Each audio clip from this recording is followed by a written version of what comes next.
Quem conhece muito bem da realidade do Rio de Janeiro, eu conheço 3 caras que conhecem bem da realidade do Rio de Janeiro. Um já morreu, que era o Boechat.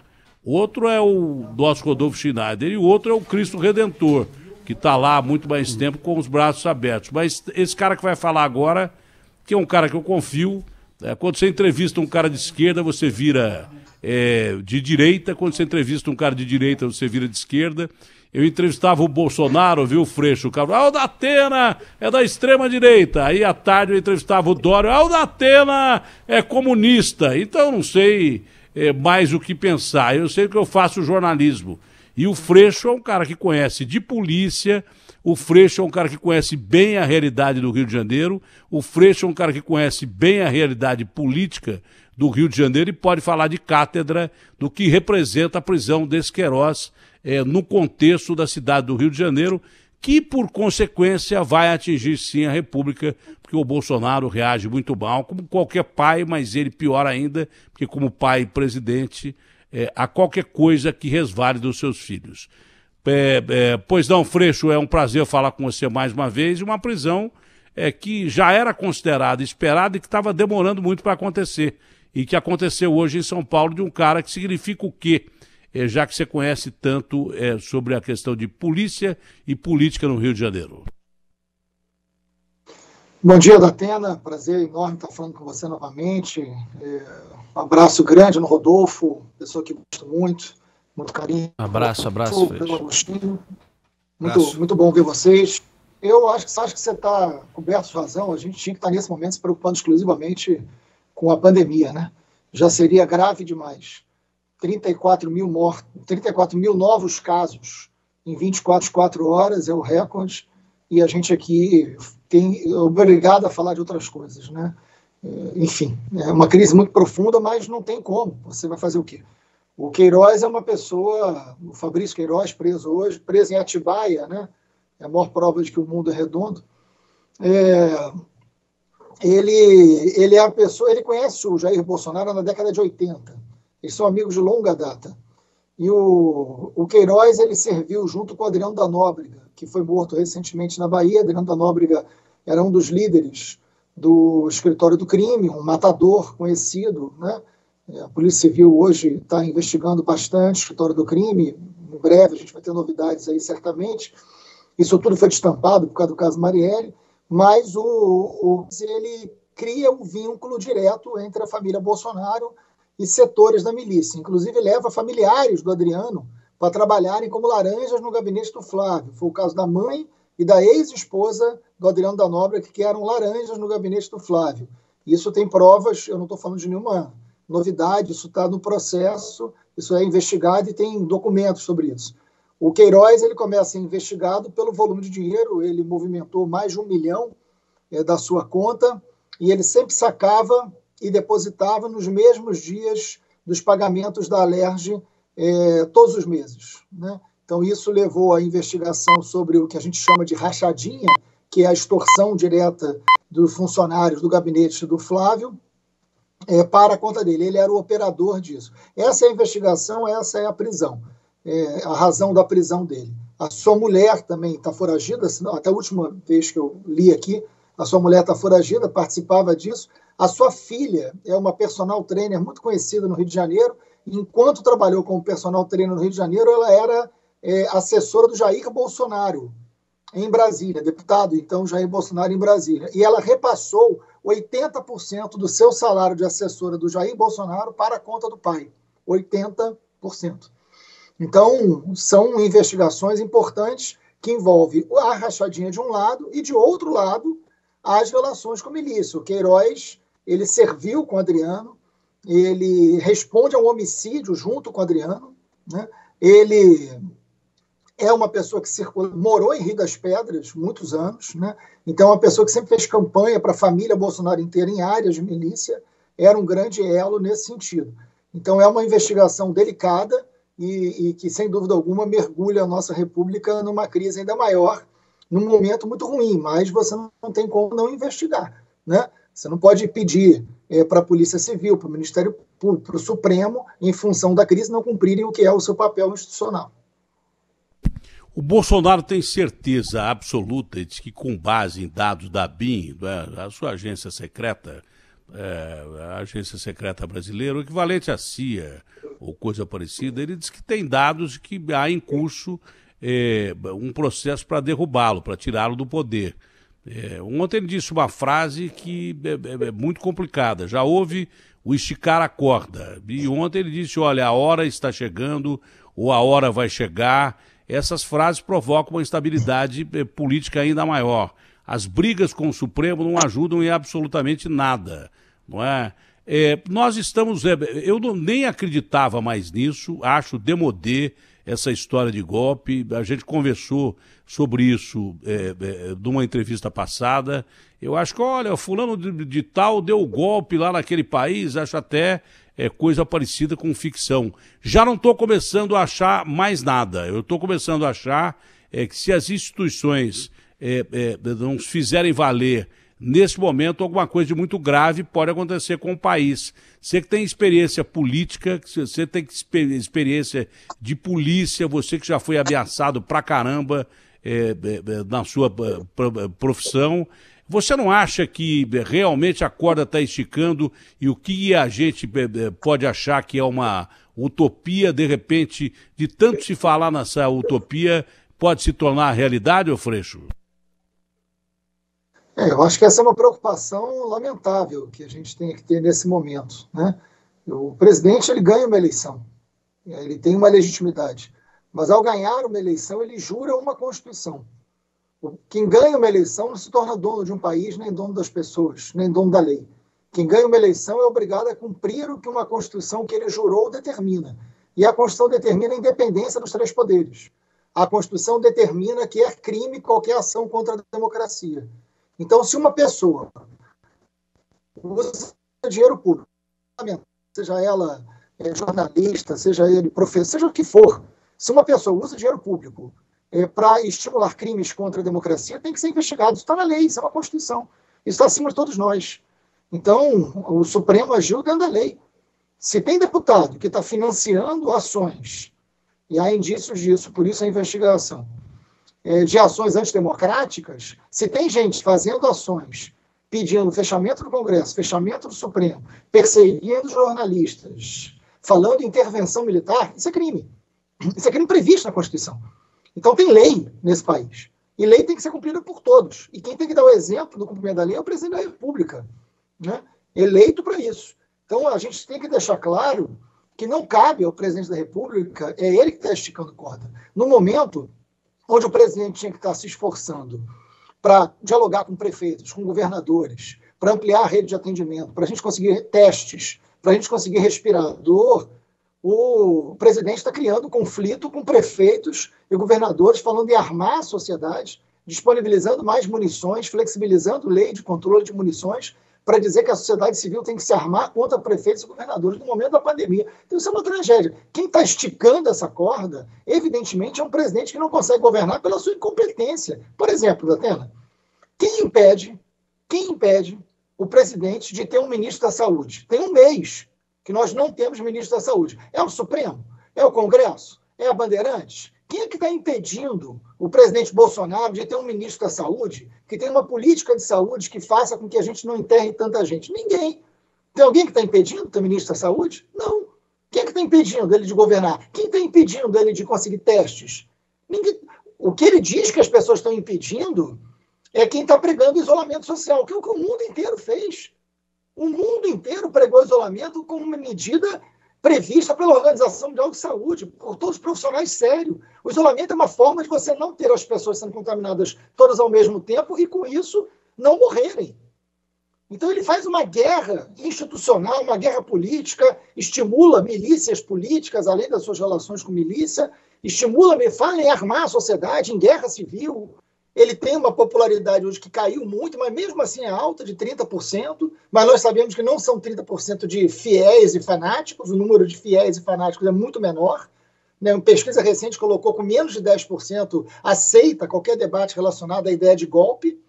Então, conforme ele não vai governando, conforme a sua incompetência vai ficando mais clara, ele vai tensionando, né, Agora é muito ruim, porque ele tensiona o que é ruim para a democracia e ruim para o país no momento que a gente precisava de alguém que dialogasse com todas as instituições.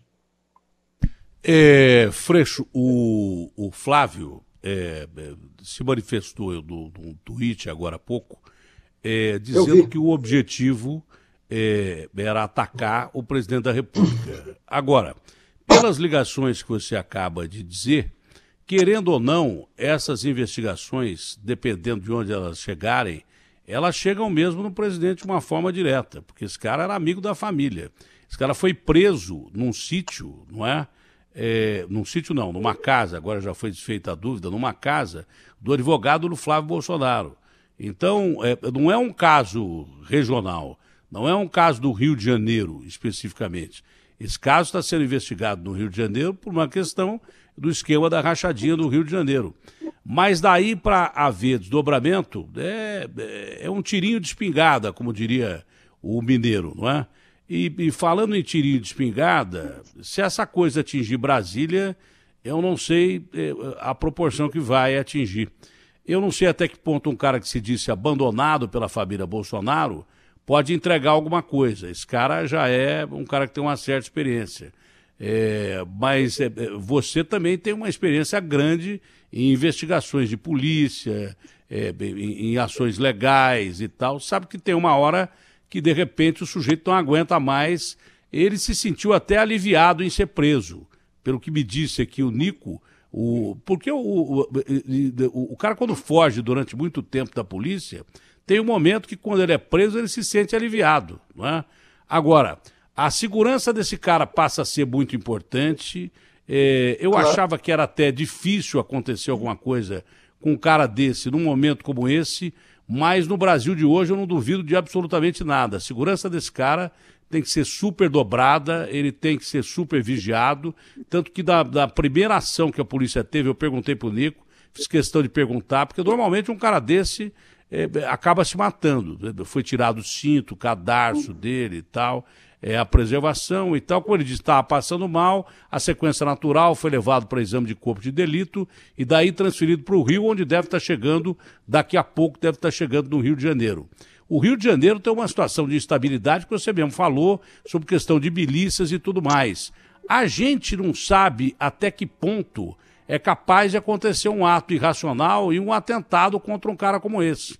Eu acredito que, dentro de um princípio lógico, esses caras não seriam loucos de tentar um ato como esse. Mas depois de matarem uma juíza, depois de matarem a Marielle, depois de eliminarem muitas pessoas que eu jamais pensei que fossem eliminadas, quando mataram a juíza Patrícia, eu disse assim, cara, quando matam um juiz, é que nós não temos mais lei a ser cumprida aí. De repente tem gente que não responde às leis do Estado brasileiro. Então a segurança desse cara passa a ser vital a partir de agora. Você não entende assim?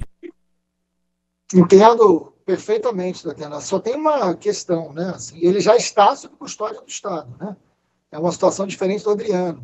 O Adriano da Nóbrega, que foi assassinado na Bahia, num conflito com a polícia da Bahia, e eu, evidentemente, acho que uma pessoa sozinha deveria ser cercado e existem técnicas suficientes para resgatá-lo com vida, mas não foi o que aconteceu. Não é o caso do Queiroz. O caso do Queiroz, ele já está detido, ele já está sob custódia do Estado. O Estado tem responsabilidade sobre a vida dele.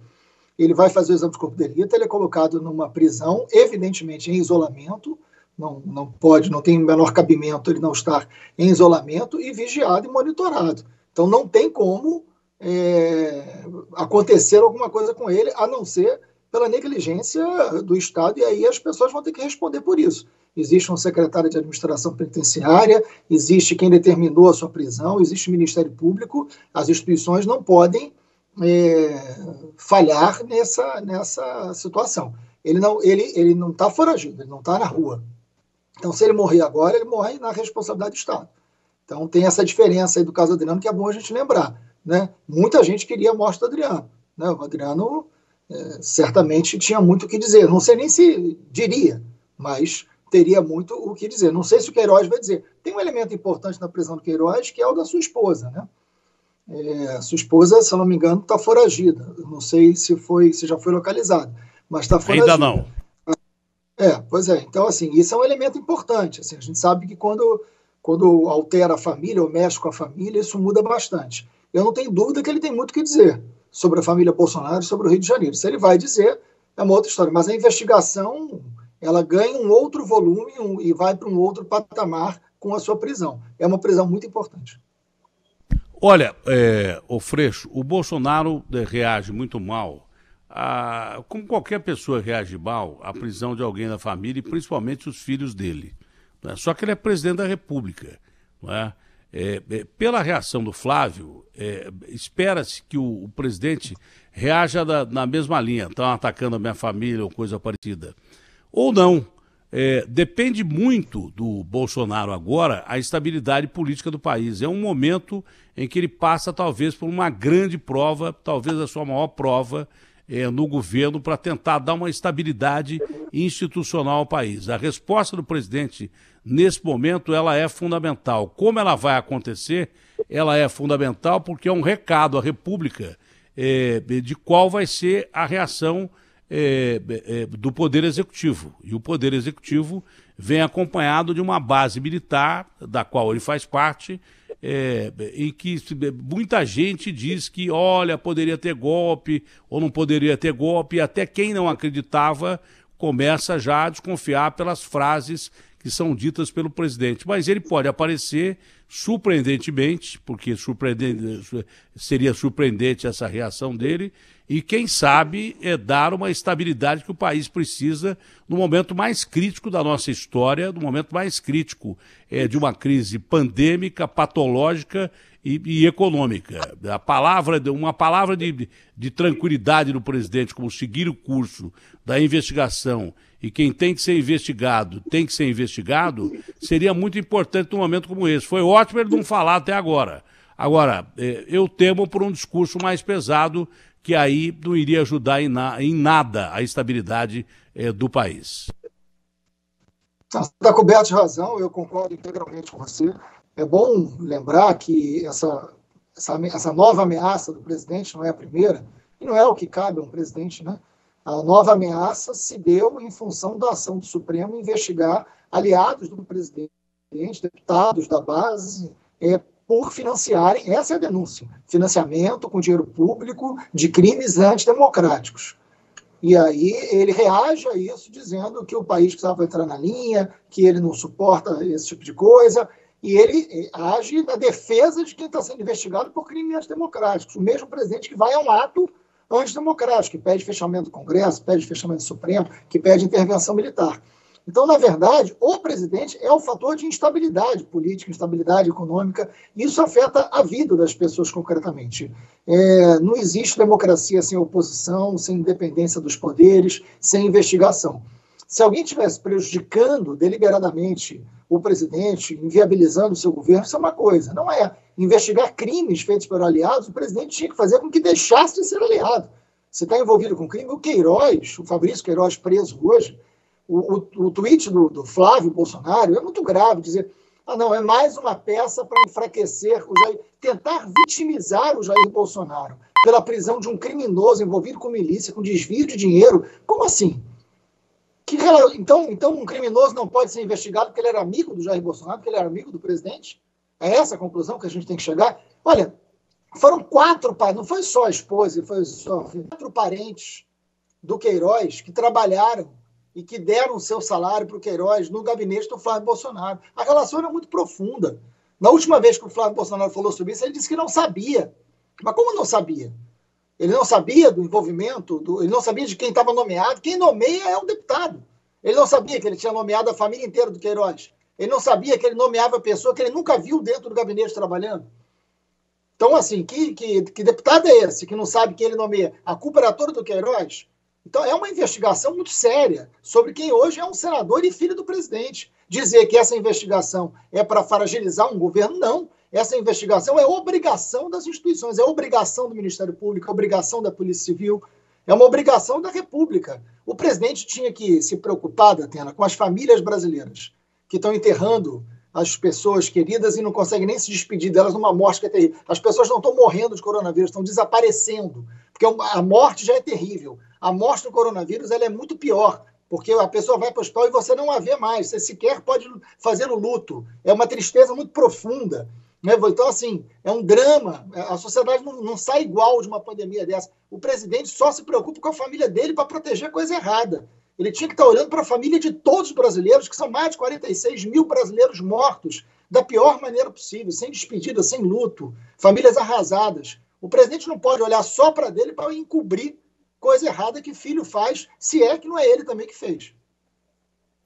Olha, por último, Freixo, você conhece bem as equipes do Rio que estão atuando nesse caso da investigação do Queiroz. São equipes absolutamente independentes, não? Completamente. E eu sou insuspeito, né? O governo Witzel, eu não tenho qualquer relação. Aliás, o Witzel hoje ele é um ex-governador em exercício. E ele não, eu não tenho nenhum diálogo com o Witzel, mas a Polícia Civil do Rio de Janeiro faz um bom trabalho. Então, faz um bom trabalho em vários casos, com todas as limitações que tem. Assim como o Ministério Público. Não tem como você tentar politizar essa ação. Há uma investigação de rachadinha, de desvio, de envolvimento com milícia. Ninguém está acima da lei, Datena. Nem eu, nem você, nem o presidente da República. Né? Então, se nós errarmos, nós temos que ser investigados por isso. E eles vão ter direito de defesa. Agora, tentar jogar para o campo político, criar instabilidade e prejudicar ainda mais o país no meio de uma pandemia é quem não gosta do povo. Né? Não tem outra conclusão. Freixo, foi um prazer conversar contigo mais uma vez e que a democracia seja preservada e que o curso da história siga o seu caminho. Um abraço grande, sempre um prazer falar contigo. Obrigado, Datena, obrigado, Rodolfo, obrigado a Bandeirantes, parabéns pelo trabalho de vocês, é um prazer e uma honra sempre muito grande falar com vocês aqui. Abraço grande.